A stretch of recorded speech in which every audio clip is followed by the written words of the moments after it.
Hello students, welcome to my channel maths guide Tanmoy. দশম শ্রেণীর উপপাদ্য 34 কিভাবে প্রমাণ করব সেটা আমরা দেখব এই ভিডিওতে। এর আগে আমরা কিছু উপপাদ্য দিয়েছি, সেই উপপাদ্যগুলো তোমরা দেখে নেবে, আমার চ্যানেলে আছে সেগুলো। তো চলো আমরা দেখে নিই। প্রথমে উপপাদ্য 34-এর বক্তব্য বা স্টেটমেন্টটা কি সেটা আমরা প্রথমে দেখি। দেখো, কোনো বৃত্তের একটি বৃত্তচাপের দ্বারা গঠিত সম্মুখ কেন্দ্রস্থ কোণ ওই বৃত্তচাপের দ্বারা গঠিত যে কোনো বৃত্তস্থ কোণের দ্বিগুণ। এটা আমাদের স্টেটমেন্ট। তো আমাদের এখানে স্টেটমেন্ট থেকেই আমরা যুক্তি দিয়ে এক এক করে পরপর 4টে স্টেপ করব। আমাদের প্রথম দরকার হয় প্রদত্ত, তারপর প্রমাণ করতে হবে, তারপর অঙ্কন থাকলে অঙ্কন, আর না হলে প্রমাণ। এই 4টে স্টেপ আমাদের আছে। তো আমরা 4টে স্টেপ কিভাবে করব, যুক্তি দিয়ে আমরা মনে রাখবো কিভাবে, সেটাই আমি স্টেপ বাই স্টেপ দেখাবো তোমাদের, সেটা তোমরা দেখবে ভালোভাবে। তো প্রথমে আমাদের ছবিটা আঁকতে হবে। ছবিটা খুবই ইম্পর্টেন্ট। দেখো, কোনো বৃত্তর একটা বৃত্ত লাগবে, তার একটা বৃত্তচাপ দ্বারা গঠিত সম্মুখ কেন্দ্রস্থ কোণ। তো আমি এখানে ছবিটা আঁকার চেষ্টা করছি। দেখো, একটা বৃত্ত আমি নিলাম। দেখো, এটা একটা বৃত্ত নিয়েছি আমি। এবার এই বৃত্তের সম্মুখ কেন্দ্রস্থ কোণ, যে কোনো একটা বৃত্তচাপ নিতে হবে প্রথমে। তো বৃত্তের একটা কেন্দ্র আছে এখানে, ধরো কেন্দ্র। আর যে কোনো একটা বৃত্তচাপ নেব আমরা। ধরো এখানে একটা পয়েন্ট নিলাম এ, আর এখানে একটা পয়েন্ট নিলাম বি, আর এখানে নাম দিলাম পি। তাহলে এই যে এ পি বি বৃত্তচাপ একটা নিলাম, আমাদের বৃত্তচাপটা নেওয়া হলো। এবার বলছি বৃত্তচাপ দ্বারা গঠিত সম্মুখ কেন্দ্রস্থ কোণ। তাহলে সম্মুখ কেন্দ্রস্থ কোণ মানে কেন্দ্রের সাথে এই বৃত্তচাপের দুটো প্রান্ত বিন্দু যোগ করে দিলে যে কোণটা হবে সেটাই কেন্দ্রস্থ কোণ। তাহলে যোগ করে দেই, তাহলে এই যে কোণটা হয় এটাই আমাদের কেন্দ্রস্থ কোণ। তাই তো, এই বোঝা গেল সম্মুখ কেন্দ্রস্থ কোণ। তাহলে এই সম্মুখ কেন্দ্রস্থ কোণ পেলাম। এবার ওই বৃত্তচাপের দ্বারা গঠিত যে কোনো বৃত্তস্থ কোণের দ্বিগুণ। তাহলে বৃত্তস্থ কোণ মানে কি? বৃত্তস্থ কোণ মানে বৃত্তের উপর যে কোনো পয়েন্ট নেব, মানে এই বৃত্তচাপ ছাড়া অন্য জায়গায়, বৃত্তের অন্য যে কোনো জায়গায় আমরা যে কোনো যদি পয়েন্ট পাই, তাহলে আমরা ধরো এখানে একটা পয়েন্ট পেলাম। ধরো এই পয়েন্টটা যদি নেই, এখানে একটা পয়েন্ট নিলাম, ধরো সি।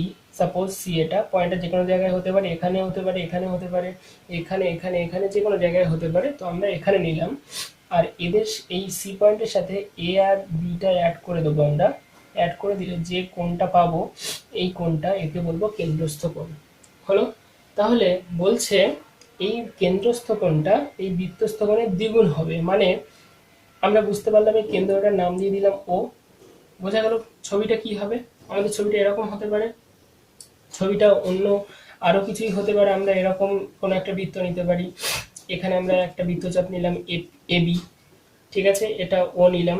তাহলে এটা যদি কেন্দ্রস্থ কোণ হয়, বৃত্তস্থ কোণ আমাদের এখানেও হতে পারে, এটা বৃত্তস্থ কোণ হতে পারে, বা এটা বৃত্তস্থ কোণ হতে পারে, এটা বৃত্তস্থ কোণ হতে পারে, এটাও হতে পারে, অনেক কিছুই হতে পারে। তো আমাদের যেটা লাগবে আমরা সেটাই নেব। তো আমি ফিগারটা একবার ভালো করে নিয়ে নিচ্ছি, তোমরা দেখে নাও। আমি কীভাবে ফিগারটা আঁকবো সেটা আমি দেখালাম। এবার আমি প্রথম ফিগারটাই আমি নিচ্ছি। আমাদের অনেক রকম ফিগার হতে পারে, তো আমি একটা ফিগার দিয়ে প্রথমে বোঝাচ্ছি, আর বাকিটা তোমরা পরে দেখে নেবে।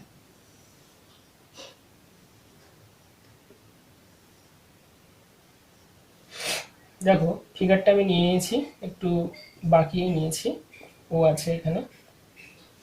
তো আমাদের ছবিটা কিভাবে আমরা এঁকেছি সেটা আমরা দেখলাম প্রথমে। এখন আমাদের প্রথম কাজ যেটা, সেটা হচ্ছে প্রদত্ত। প্রদত্ততে আমাদের কি আছে? দেখো, প্রদত্ত আমাদের যে বৃত্ত আছে, ও কেন্দ্রীয় বৃত্ত, আমরা লিখে দেবো ও কেন্দ্রীয় বৃত্তের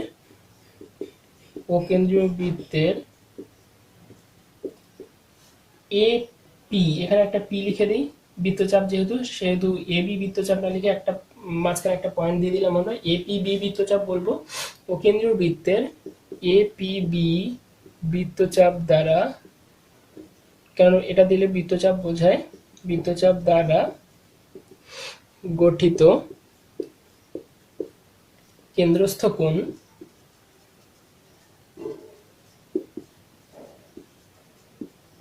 এ ও বি ও বৃত্তস্থ কোণ এ সি বি। এটা আমাদের গিভেন প্রদত্ত, আমাদের এটাই আছে যে একটা বৃত্ত আছে, ও কেন্দ্রীয় বৃত্ত, যার যে কোনো একটা বৃত্তচাপ এপিবি বৃত্তচাপের দ্বারা গঠিত কেন্দ্রস্থকোণ এওবি আর বৃত্তস্থকোণ এসিবি। আমাদের এটাই প্রদত্ত, আমাদের যেটাই দেওয়া আছে আমরা সেটাই লিখবো, আমাদের কিছু মুখস্থ করার দরকার নেই। এই স্টেটমেন্টটা তোমাদের পরীক্ষায় দিয়ে দেবে, তাহলে পরীক্ষা যদি স্টেটমেন্টটা দিয়ে দেয় সেই স্টেটমেন্টটা দিয়ে আমরা কিভাবে লিখবো, প্রদত্ত প্রমাণ করতে হবে, অঙ্কন কিভাবে কি করব সেটা নিজেরাই বুঝতে পারবো, আমাদের মুখস্থ করার কোনো দরকার নেই। তো প্রদত্তটা আমরা লিখে ফেললাম। এবার আমাদের দরকার যেটা সেটা হচ্ছে প্রমাণ করতে হবে। কি প্রমাণ করতে হবে দেখো, প্রমাণ কি করতে হবে আমাদের বলেছি, আমাদের যে স্টেটমেন্টটা আছে সেটাই লিখে দিতে পারো যে কেন্দ্রস্থ কোণ বৃত্তস্থ কোণের দ্বিগুণ। তো সেটা আমি লিখলাম না, আমি এখানে লিখছি আমাদের কেন্দ্রস্থ কোণটা কি, এখানে কেন্দ্রস্থ কোণটা আছে এওবি, এই কেন্দ্রস্থ কোণ। তাহলে এওবি কেন্দ্রস্থ কোণ ইকুয়ালস টু বৃত্তস্থ কোণের দ্বিগুণ, তাহলে বৃত্তস্থ কোণটা তো এইটা এসিবি, তাহলে 2 অফ এসিবি, 2 ইন্টু এসিবি, এটাই আমাদের প্রমাণ করতে হবে। হয়ে গেল। এবার অঙ্কন, এখানে অঙ্কন সব জায়গায় তো লাগে না, যেখানে যেখানে লাগবে সেইখানে আমরা অঙ্কন নেব। এখানে অঙ্কনটা লাগছে, তো আমরা অঙ্কনটা নিয়ে নিই। দেখো আমাদের একটা অঙ্কন দরকার, এটা একটু মাথায় রেখে দেবে যে এই সি আর ও পয়েন্টটাকে আমরা অ্যাড করব, অ্যাড করে কিছুটা বর্ধিত করে দেবো, কিছুটা বাড়িয়ে দেবো, সেটা ডি পয়েন্ট অবধি বাড়িয়ে দিলাম আমরা ধরো।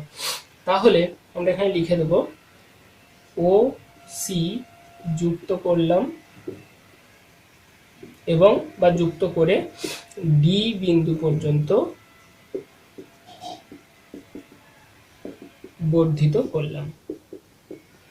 ঠিক আছে, তাহলে আমাদের অঙ্কন হয়ে গেল।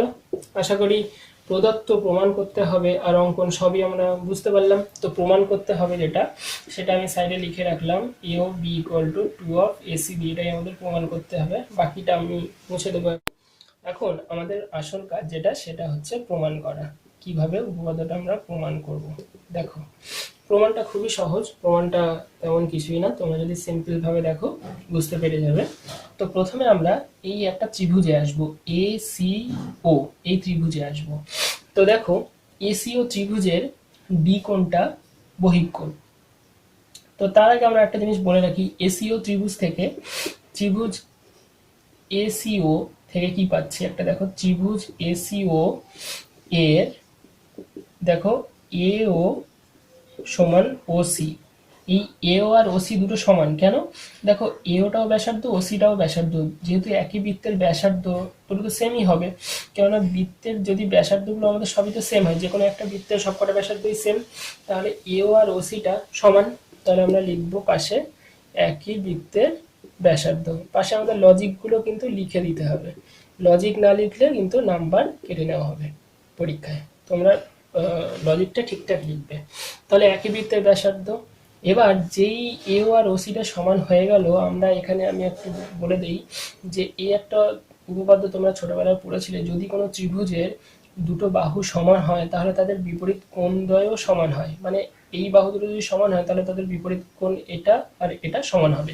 আবার উল্টোটাও হয়, কোনো ত্রিভুজের দুটো কোণ সমান হলে তাহলে তাদের বিপরীত বাহু দুটোও সমান হয়। তো এইটা আমরা এখানে কাজে লাগাবো, এটা কিভাবে কাজে লাগাবো সেটা আমি দেখাই।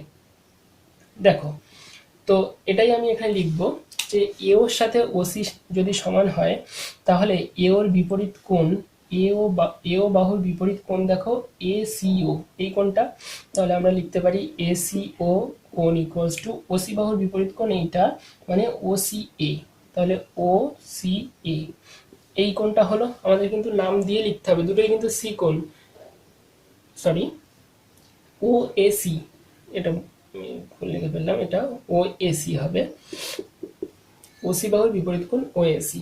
তাহলে দুটো সমান হয়ে গেল, এটা আমরা নাম দিয়ে রাখলাম 1 নম্বর, এটা আমাদের পরে কাজে লাগবে। এবার আমরা একইভাবে লিখতে পারি বি ও সি ত্রিভুজ থেকে, এই বি ও সি ত্রিভুজ থেকে, বি ও সি ত্রিভুজ থেকে একইভাবে আমরা লিখতে পারি বিও সমান ওসি, যেহেতু একই বৃত্তের ব্যাসার্ধ, একই লজিক, আমি আর লিখলাম না। আর বিও বাহুর বিপরীত কোণ O C B equals to OC বাহুর বিপরীত কোণ, ওসি বাহুর বিপরীত কোণ ও বি সি, এই ত্রিভুজ থেকে আমরা এটা পাচ্ছি, এটাকে আমরা 2 নম্বর নাম দিয়ে রাখলাম। তাহলে 1 নম্বর একটা পেলাম, 2 নম্বর একটা পেলাম, আমাদের থাকলো। এবার আমাদের কি দরকার, এবার আমরা এসিও ত্রিভুজে চলে আসছি। দেখো এসিও ত্রিভুজে চলে আসছি, তো এসিও ত্রিভুজে কি পাচ্ছি দেখো, এসিও ত্রিভুজ, যার এই ডি কোণ, ডি বিন্দু পর্যন্ত বর্ধিত করেছি ওসি বাহুটাকে, তাহলে এই কোণটা হয়ে যায় বর্ধিত কোণ বা বহিস্থ কোণ বলবো আমরা এখানে। তাহলে আমরা ছোটবেলা থেকে জেনে এসেছি কোনো ত্রিভুজের বহিস্থ কোণের মান বিপরীত অন্তঃস্থ কোণদ্বয়ের মানের সমান। কেন এই কোণটার মান এই কোণ দুটোর মানের সমষ্টির সমান, এটা আমরা ছোট থেকে শিখে এসেছি, তো সেটাই আমরা এখানে অ্যাপ্লাই করব। তাহলে ত্রিভুজ এসিও এর বহিস্থ কোণ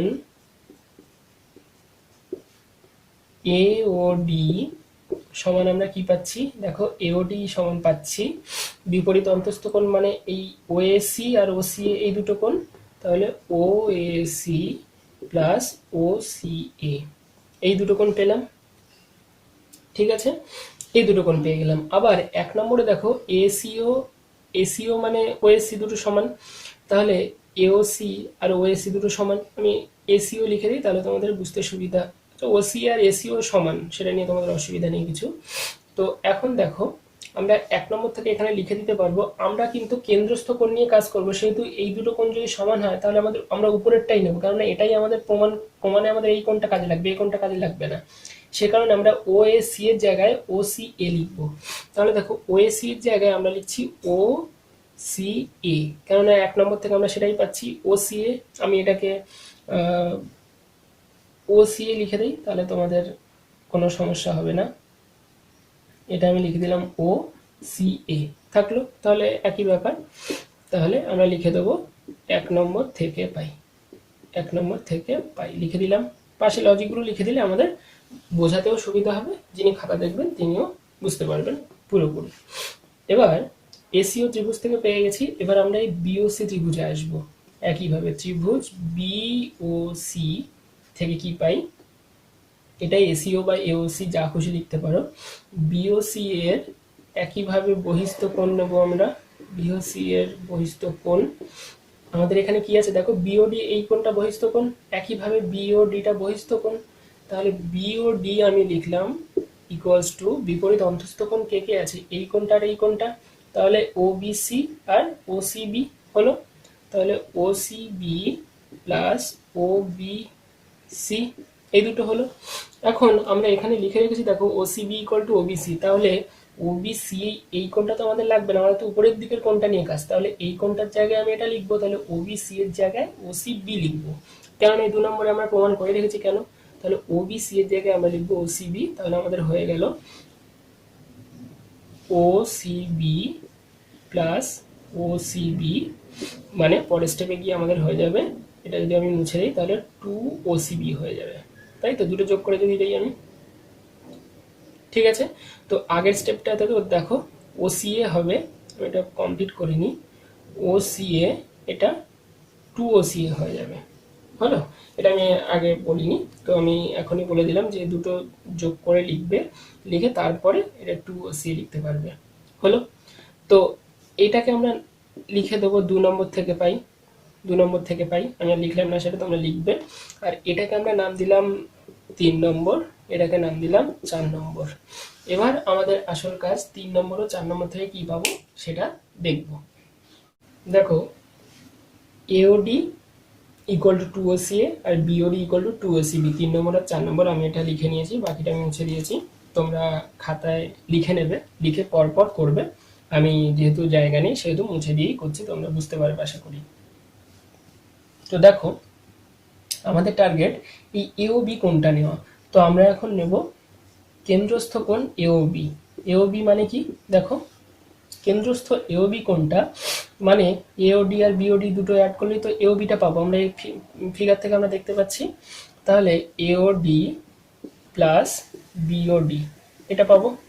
এবার এওডি মানে দেখো আমরা লিখে রেখেছি 3 নম্বরে 2 অফ ওসিএ লিখে দিলাম, আর বিওডির জায়গায় 4 নম্বর থেকে 2 অফ ওসিবি এটাই লিখে দিলাম, এখান থেকে এটা আর এখান থেকে এটা লিখে দিলাম। পাশে লিখে দেবে 3 নম্বর ও 4 নম্বর থেকে পাই, আমি পুরোটা লিখলাম না, থেকে পাইটা লিখবে। এবার এখান থেকে আমরা 2 কমন নিচ্ছি, 2 কমন নিয়ে আমরা লিখতে পাচ্ছি ওসিএ কোণ প্লাস ওসিবি কোণ লিখলাম। তো তো ফিগারে দেখো ও সি এ এই কোণ আর ও সি বি এই কোণ, এই দুটো কোণকে যদি যোগ করি আমরা তাহলে পাবো কি এ সি বি কোণটা পেয়ে যাবো না টোটালটাই। তাহলে আমরা লিখবো এর জায়গায় লিখবো 2টা 2 থাকলো আর এর জায়গায় দুটোকে অ্যাড করে লিখবো এ সি বি কোণ। তাহলে হলো, তাহলে আমাদের প্রমাণ করতে হবে যেটা ছিল দেখো এ ও বি ইকুয়াল টু 2 বি, সেটাই আমরা পেয়ে গেলাম যে কেন্দ্রস্থ কোণ এ ও বি ইকুয়ালস টু বৃত্তস্থ কোণ এসিবি তার দ্বিগুণ। এটাই আমাদের হয়ে গেল। এটা যেই হয়ে যাবে আমরা লিখে দেবো প্রমাণিত বা প্রুভড, আমি লিখে দিলাম। তো আশা করছি তোমরা উপপাদ্যটা কীভাবে আমরা প্রমাণ করবো সেটা খুব ভালোভাবে বুঝতে পারলে। এখানে দেখো আমি একটু অন্যরকম ফিগার নিয়েও বলি, তোমরা সেই প্রমাণগুলোও করতে পারবে। যদি একটা অর্ধবৃত্ত হয়, এবি ব্যাস ব্যাস হয় যদি, তাহলে এখানে একটা পয়েন্ট পি নিলাম, তাহলে এপিবি বৃত্তচাপ, তাহলে আমাদের এটা হয়ে যাবে কেন্দ্রস্থ কোণ, এই এটা হয়ে যাবে বৃত্তস্থ কোণ, এটা হয়ে যাবে কেন্দ্রস্থ কোণ। তাহলে সেখান থেকেও আমরা দেখাতে পারবো কি এই কোণটা এর দ্বিগুণ হবে কিভাবে, আমরা এটাকে যোগ করে বাড়িয়ে দেবো, আগেরটার মতো একইভাবে হবে, এরকম ফিগার হতে পারে, মানে এর দ্বিগুণ হবে, এর হাফ হবে এইটা, বা এর দ্বিগুণ হবে এটা, ঠিক আছে, বোঝা গেল এই অবধি।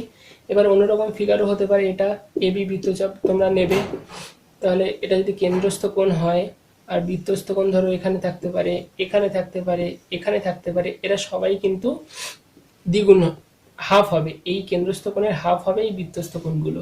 এইভাবেও তোমরা মাথায় রাখবে, অনেক রকম ফিগার হতেই পারে তোমাদের পরীক্ষায়, যে কোনো একটা ফিগার দিয়ে তোমরা করলে করতে পারো।